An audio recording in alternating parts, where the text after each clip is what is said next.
Hello, আমি আবার আসলাম আপনাদেরকে আমার কিছু কথা শেয়ার করার ছিল। আমি ফেসবুকে ভিডিও দেওয়ার পর দেখলাম যে অনেকেই অনেক প্রশ্ন করছেন, নানা ধরনের মন্তব্য করছেন, আমার কথা হয়তো বিশ্বাস করছেন না। অনেকের একটা প্রশ্ন ছিল যে আসলে আমি দেশে আছি বা আসলে দুবাই যাইনি।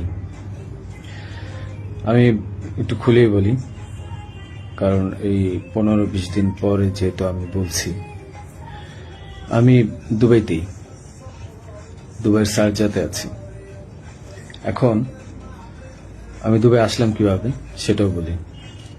আমার একটা ক্লোজ ছোট ভাই আছে, খুব কাছের।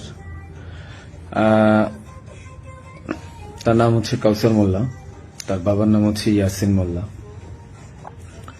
তো এই কাউসার মোল্লা আমার খুবই ভালো একটা ছোট ভাই, সে আমাকে সবসময় হেল্প করে। তার ওখানে আমি ছিলাম এক রাত। ছিলাম, কারণ ওখানে থাকার পিছনে কারণ হচ্ছে মানে তার সাথে আবার আমাদের যে র্যাব 2, সেখানে খুবই ভালো সম্পর্ক। তার ওখানে একটা এএসআই আছে তুষার নাম, তার সাথে খুব ভালো সম্পর্ক থাকার কারণে সে কিন্তু প্রথম আমাকে ফোন দিয়ে জানায় যে ভাই এই ঝামেলা হয়েছে, আপনি জানতে পারছি, আপনি আমার বাসায় আসেন, এরপরে আমি আপনাকে দেশের বাইরে পাঠানোর ব্যবস্থা করব। তো আমি পরে বুঝতে পারিনি, পরে ফেসবুকে দেখলাম, দেখার পরে সে আমাকে লিঙ্ক দিল, দেখার পরে আমি তার ওখানে চলে যাই এবং এক রাত তার ওখানে ছিলাম। তার বাবা ইয়াসিন মোল্লা মোটামুটি পাওয়ারফুল লোক, আর টাকা পয়সা আছে অনেক। তো এই কাউসার যেহেতু র্যাবের সোর্স হিসেবে কাজ করে, তো সে আমাকে হেল্প করছে, অনেক হেল্প করছে, আমি ওখান থেকে চলে আসতে পারছি। আর এই কাউসারই কিন্তু আমাকে হাদির সাথে পরিচয় করে দিছিল। আমার কাজের জন্য কাউসার মোল্লা আমাকে হাদির সাথে পরিচয় করায় দেয়। আমি তার নামটা কেন বললাম, কারণ আমার তাকে সন্দেহ হয়েছে। সে আমাকে দেশ থেকে করছে, সেভ করছে, সবকিছু করছে। যেহেতু কাজটা আমি করি নাই, সে জানতো যে আমি কখন হাদির কাছে যাই, কি করি না করি, সবই জানতো। কারণ আমার কাজের জন্য আমি যাচ্ছিলাম, এটা সে জানতো। যেহেতু সে আমাকে পরিচয় করেছে, তাকে আমি, সে নিজেকে এখন ওই নাহিদ সার্জিস, তারপর আপনার হাদি, এদের খুব ক্লোজ আমাকে বলছিল। সেই বিদায় আমি তাকে বারবার বলছিলাম যে আমাকে তাহলে একটু পরিচয় করায় দেন আমার কাজটার জন্য, আমার কাজটা তো এখন দরকার, কারণ আমার প্রতিষ্ঠানে কোনো কাজ নেই।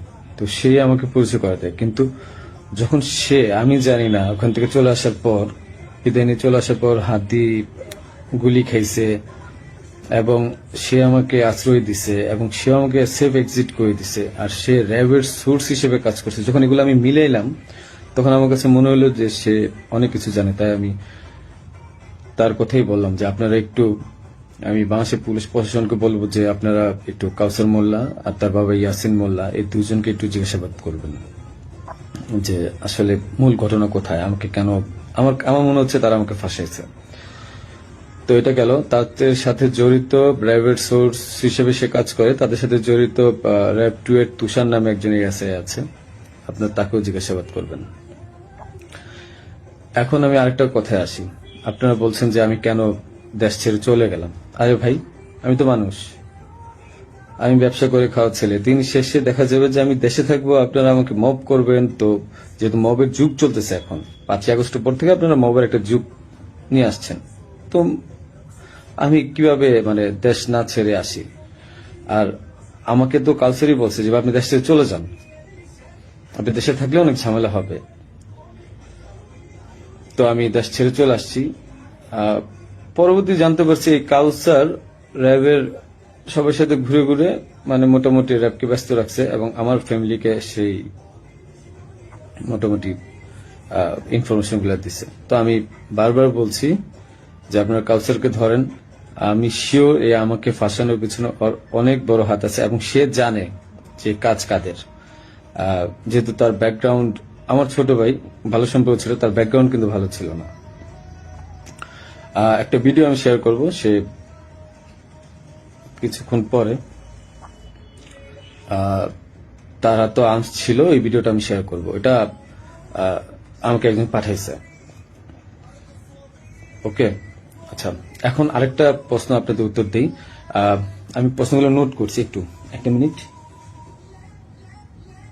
আচ্ছা, আমার ব্যাংকের যে ট্রানজেকশন, হ্যাঁ, আমার ব্যাংকের যে ট্রানজেকশন আমি বলি, আমি সরকারি কাজ যেহেতু করি, আমার ব্যাংকের ট্রানজেকশন প্রতি বছর যে টার্নওভার, এই প্রতিটা টার্নওভারের ভ্যাট ট্যাক্স দেওয়া, আমি প্রুফ দেখাই আপনাদেরকে। আহ, প্রতিটারই ভ্যাট ট্যাক্স দেওয়া। এন্ড আমি ব্যবসা করি 2010 সাল থেকে। তো আমি ট্যাক্স দেওয়া শুরু করেছি মেবি 14 সাল থেকে। হ্যাঁ, তো ওসব কাগজগুলো নাই, একটা দুটা বছরের খুঁজে পাইছি। এই যে দেখেন, 2022 সালে আমার 21 লাখ টাকা ট্যাক্স দেওয়া ছিল, এবং 2023 সালে আমার 66 লাখ টাকা, এবং এই বছর কিন্তু আমি 9 লাখ টাকা, ব্যবসা এত ভালো ছিল না, 9 লাখ টাকা আমি ট্যাক্স দিয়েছি। ঠিক আছে, আপনাদের আরো কিছু প্রশ্নের উত্তর দিব আমি। যে আপনারা বলছেন যে আসলে হাদি টাকা নেয় না, হাদি অনেক ভালো মানুষ।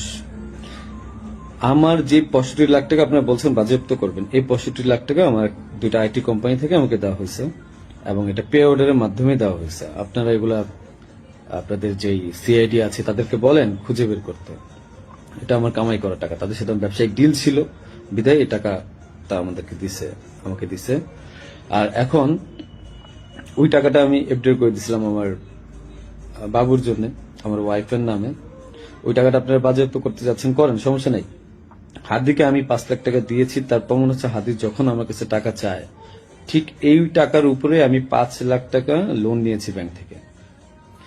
আমার কাছে যদি ভাই 127,218,কোটি টাকা থাকতো, তাহলে আমি কি লোন নিতে যেতাম? আমাকে খুব মিথ্যাভাবে ফাঁসানো হয়েছে। আমি এগুলোর সাথে জড়িত না, বাবা মা জড়িত না।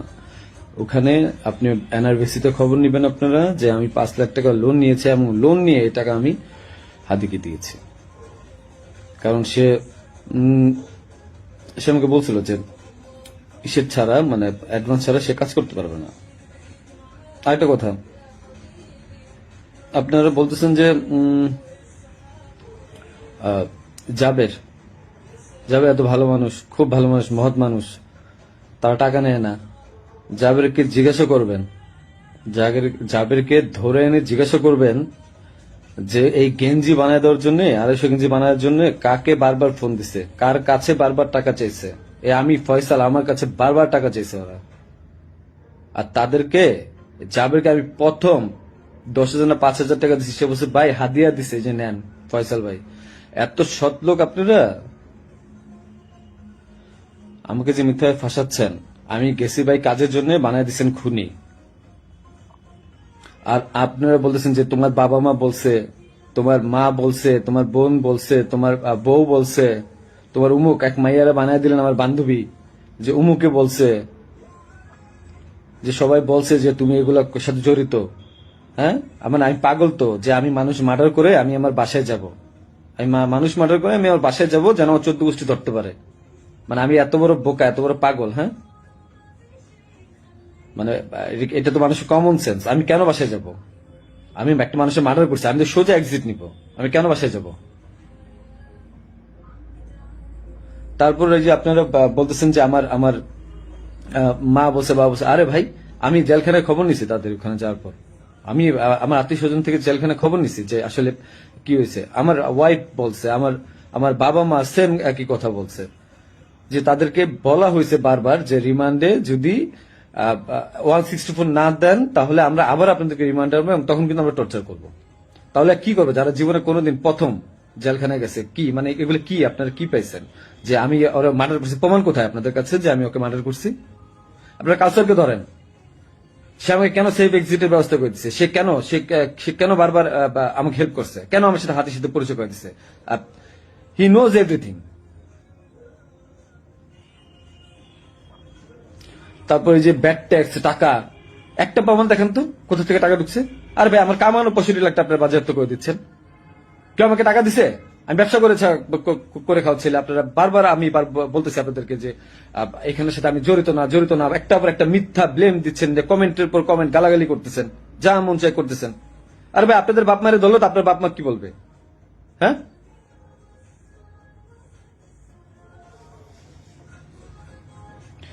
যে আপনাকে জিজ্ঞাসা করেন যে গেঞ্জি কার কাছ থেকে বাঁধিয়েছে, পতাকা কার কাছ থেকে বাঁধিয়ে চাইছে, জিজ্ঞাসা করেন।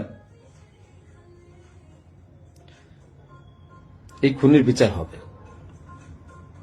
আমাকে ফাঁসানোর চেষ্টা করছেন, করেন, কি করবেন? শাস্তি দিবেন, দেন। আমার বাপ মাকে তারা তো কিছু করে নাই। হ্যাঁ, পুলিশ সব জানে। কোয়া থেকে পিস্তল উদ্ধার করছেন, আমার শ্যালককে ফাঁসায় নিয়ে গেছে, কোথা থেকে পিস্তল উদ্ধার করে নিয়ে আসছে না? যা মন চায় পুকুর থেকে পিস্তল উদ্ধার করে নিয়ে আসছে, মানে এগুলা কি ফাইজলামি?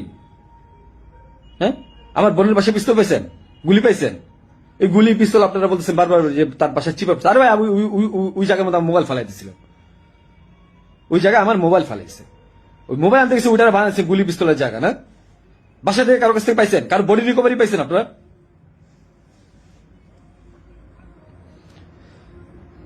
আপনি এদেরকে ধরেন, অনেক কিছু জানতে পারবেন। হাদির সাথে লাস্ট আমার একবার কথা হয়েছিল যে একটা বিষয় নিয়ে, যে ও মানে যখন ওই যে সাদিক কামরে মেবি জামাত থেকে ও খুব আপসেট ছিল, যেহেতু ও জামাতের প্রোডাক্ট। আমাকে বারবার বলতেছিল যে ভাই আমার খুব মনে হয় কষ্ট হয়ে যাবে।